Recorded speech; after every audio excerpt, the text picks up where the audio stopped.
होगा बड़ा खेल।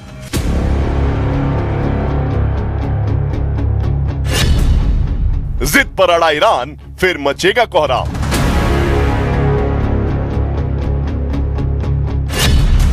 अनलॉक होने वाला है वर्ल्ड वॉर का गेट।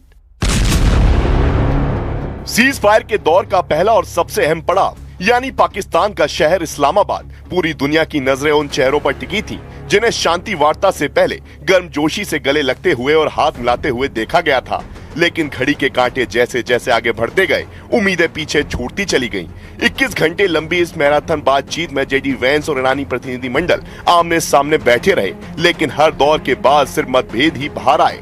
इस्लामाबाद की इस हाई प्रोफाइल बैठक में न्यूक्लियर प्रोग्राम से लेकर स्ट्रेट ऑफ हॉर्मुज तक हर मुद्दे पर टकराव साफ दिखा। शुरुआत की गर्मजोशी धीरे धीरे ठंडे तनाव में बदल गई और अंत तक आते आते साफ हो गया कि पहला राउंड किसी समझौते के लिए नहीं, बल्कि दोनों देशों की सख्त पोजीशन दिखाने के लिए था।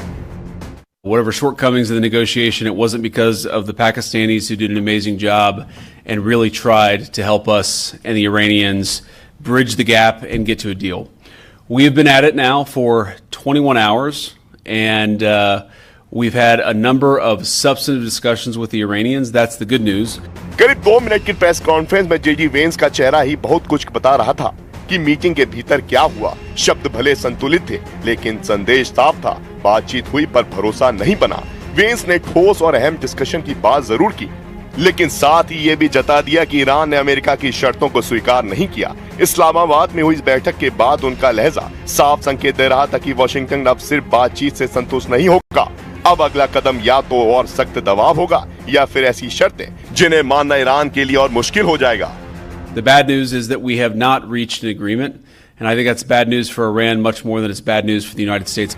इस शांति वार्ता के 5 सबसे अहम मुद्दे थे। पहला, ईरान का परमाणु कार्यक्रम, जहां अमेरिका साफ प्रतिबद्धता चाहता है कि परमाणु हथियार नहीं बनेंगे।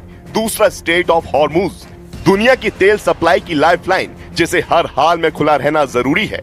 तीसरा, लेबनान में संघर्ष विराम, खासकर हिजबुल्लाह की भूमिका को लेकर। चौथा, आर्थिक प्रतिबंध और ईरान के फ्रीज एसेट्स, जिन्हें तेहरान वापस चाहता है।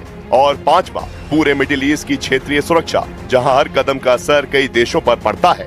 लेकिन बिचौलिए पाकिस्तान की मौजूदगी में दुनिया के लिए कोई गुड न्यूज नहीं आई। लिखित दस्तावेजों के जरिए अपनी अपनी बात तो रखी गई, लेकिन अमेरिका को खाली हाथ लौटना पड़ा।